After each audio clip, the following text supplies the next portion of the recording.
Le film s'ouvre sur le jeune Shaun Donovan en train de parler avec sa mère, Mary.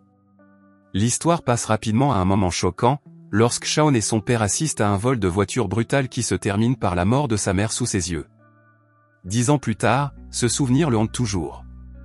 Ce traumatisme transforme Shaun en un adolescent renfermé, qui évite les relations amicales et réagit violemment à tout signe d'agressivité. Pour se calmer, il prend secrètement des médicaments cachés dans une boîte à pansements, sans que son père ne le sache. Malgré ses difficultés, Shaun reste un excellent élève qui s'intéresse profondément à des matières telles que la chimie. Lorsque son père, Terry Donovan, lui pose des questions sur l'école, leurs conversations sont froides et distantes. Depuis la mort de Mary, leur relation est tendue et vide, et les efforts de Terry pour rétablir la normalité ont échoué. Un jour, Terry se rend sur la tombe de sa femme et s'excuse de ne pas être venu plus tôt. Pendant ce temps, Shaun monte dans un train et est frappé par un flashback. Il se souvient de son père alcoolique et violent et de sa mère Mary qui était sa seule source de réconfort, l'emmenant à ses cours de musique pour échapper à leur foyer tourmenté. Dans le présent, Shaun passe devant un parc et voit une femme toxicomane supplier son dealer de lui accorder plus de temps pour payer. Après le départ de la femme, les dealers Tony et Stretch remarquent que Shaun les observe. Quand ils le menacent, Shaun accuse soudainement Tony d'avoir tué un enfant. Furieux, Tony l'attaque, mais Shaun réagit violemment. Dans un revirement choquant, il domine Tony, s'empare de son arme et lui tire dessus. L'histoire passe ensuite à Teresa Ham, une agente de police aux prises avec des problèmes personnels, notamment les appels téléphoniques incessants de son ex-mari au sujet de leur fils. Elle s'occupe également d'une affaire importante impliquant Larry Shield, un dealer accusé d'avoir tué 2 personnes. Malgré son travail acharné, le tribunal reporte de manière inattendue l'audience de Larry, donnant à son avocat plus de temps pour faire pression en faveur de sa libération. Les excellents résultats obtenus par Teresa au sein de l'unité anticriminalité et stupéfiants lui valent une promotion au service des homicides, où elle fait équipe avec Gary. Plus tard dans la soirée, alors que Teresa s'apprête à quitter le commissariat, elle trouve Shaun seul en train d'utiliser l'imprimante. Il lui explique son lien avec Bill et s'en va. Intriguée, Teresa vérifie le document qu'il a imprimé et trouve le mot étrange, tricélarine. Elle l'ignore et se dirige vers sa voiture, mais découvre qu'elle a un pneu crevé. Voyant qu'elle est en difficulté, Shaun lui propose son aide et ils discutent de son affaire. La connaissant grâce aux informations, Shaun demande si Larry échappera à la justice. Teresa admet que cela dépend du système et d'éventuels accords. Après avoir réparé le pneu, elle propose à Shaun de le raccompagner chez lui, mais il refuse, préférant prendre le train. Le lendemain matin, Shaun s'entraîne à la boxe lorsque Terry le rejoint, essayant de lui apprendre à frapper plus fort.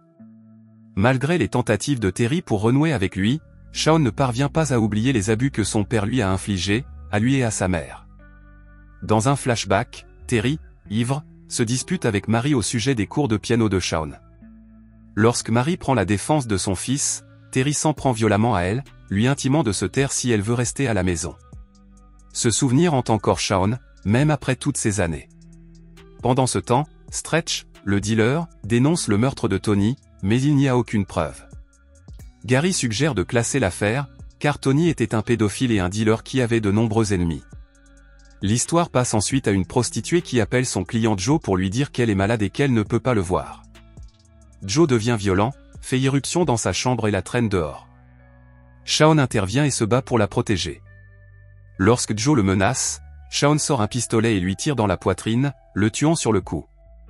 Le lendemain, Teresa et Gary enquêtent sur la scène du crime et parlent à la femme, qui révèle que Joe avait tué une jeune fille de 13 ans, mais qu'il avait échappé à la condamnation. Elle se contente de décrire les vêtements noirs de Shaun et refuse d'en dire plus, convaincue que Dieu l'a envoyé pour la sauver. En examinant l'affaire, Teresa soupçonne que la même personne a tué Tony et Joe. À la morgue, elle vérifie si les balles de chaque crime correspondent et comprend que Joe pourrait être l'homme que Shaun recherchait auparavant. Elle demande ensuite au médecin légiste des informations sur la tricérine, le mot étrange qu'elle a vu sur l'impression de Shaun. Le médecin et son assistant expliquent que la tricérine est un poison mortel qui provoque un gonflement de l'ésophage, entraînant la suffocation. Il confirme également que les balles des 2 meurtres correspondent, prouvant que le responsable est le même tueur. Pour en savoir plus sur Shaun, Teresa l'invite à déjeuner. Pendant le repas dans un restaurant chinois, un couple se dispute bruyamment en chinois. Shaun surprend Teresa en lui répondant, révélant que sa mère l'avait encouragé à apprendre plusieurs langues. Lorsque Teresa aborde le cas de sa mère, elle lui dit gentiment qu'il semble s'agir d'un vol de voiture fortuit sans nouvelle piste, l'exhortant à aller de l'avant et à vivre comme un adolescent normal. Frustrée, Shawn lui demande ce qu'elle ferait si elle connaissait vraiment le meurtrier. Teresa insiste sur le fait que la justice exige des preuves et une procédure régulière. Sa réponse met Shawn encore plus en colère, qui condamne le système pour avoir permis à des criminels comme Larry Shield d'être en liberté. Plus tard, alors que Teresa et Gary rentrent chez eux en train, une femme chinoise demande de l'aide pour calmer une bagarre entre deux hommes. Quelques instants auparavant, un toxicomane était monté dans le train et avait commencé à harceler une femme. Shawn, assis à proximité, s'est enduit le visage de peinture noire et a calmement dit au garçon chinois d'emmener sa mère en sécurité, ne voulant pas que l'enfant assiste à ce qui allait se passer. Shawn s'est alors battu avec le toxicomane, le maîtrisant rapidement. Lorsque la femme a alerté les autorités, celles-ci ont repéré une silhouette vêtue de noir, mais n'ont pas réussi à l'identifier. Teresa a tenté de l'arrêter, mais Shawn s'est enfui. Plus tard, un agent rapporte que le suspect a parlé en chinois au garçon avant de l'attaquer, confirmant les soupçons de Teresa selon lesquels Shawn serait le justicier responsable des meurtres. Le lendemain matin, Shawn rêve que Teresa l'arrête, mais il se réveille et se rend compte que ce n'est pas réel. C'est son anniversaire et Terry l'emmène dans le restaurant préféré de sa défunte mère pour le fêter. Ils y rencontrent un vieil ami de Terry, Aaron, qui le reconnaît comme Rock, son surnom de boxeur. Les deux hommes passent un moment privilégié ensemble, puis Terry emmène Shawn dans la rue où Marie est morte. Il dit à son fils de laisser le passé derrière lui et de vivre pleinement sa vie.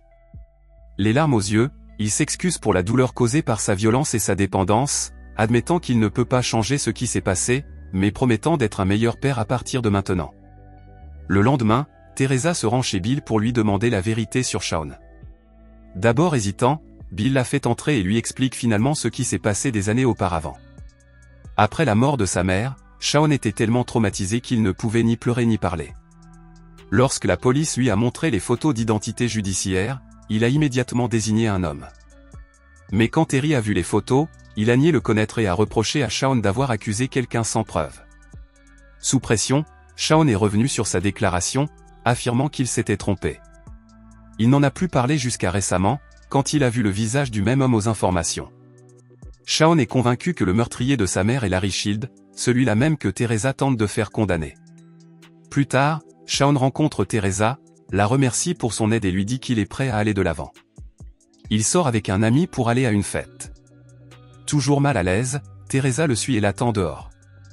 Là, Gary l'appelle pour l'informer que Larry Shield a conclu un accord avec les procureurs.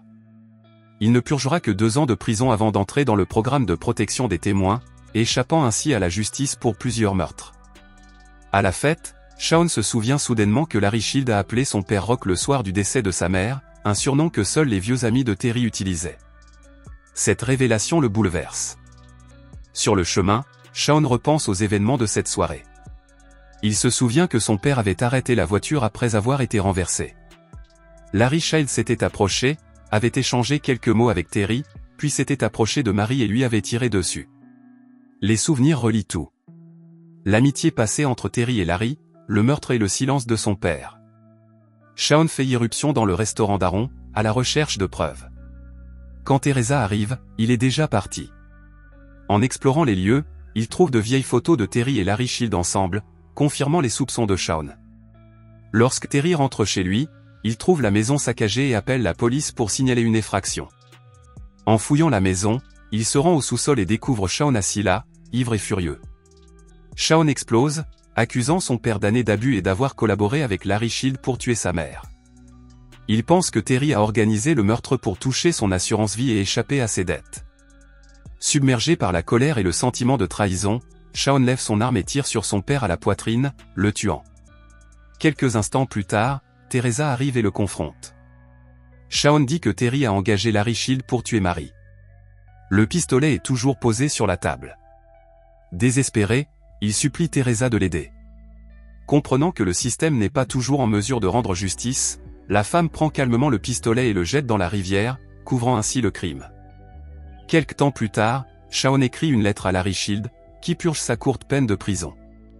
Au lieu d'exprimer sa colère, il lui offre son pardon, dans l'espoir d'alléger le fardeau qui pèse sur eux deux. Il demande seulement la vérité sur le rôle de son père dans le meurtre de sa mère, et joint de timbres avec des instructions.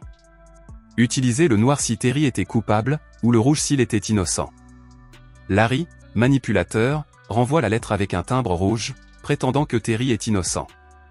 Mais Shawn avait anticipé le mensonge. Il avait recouvert la colle du timbre de Trislerina, le même poison mortel que précédemment. Lorsque Larry le lèche, sa gorge enfle et il meurt étouffé. Au final, la vérité reste inconnue. La question de l'innocence ou de la culpabilité de Terry reste sans réponse, laissant Shawn et le public prisonniers de la même incertitude.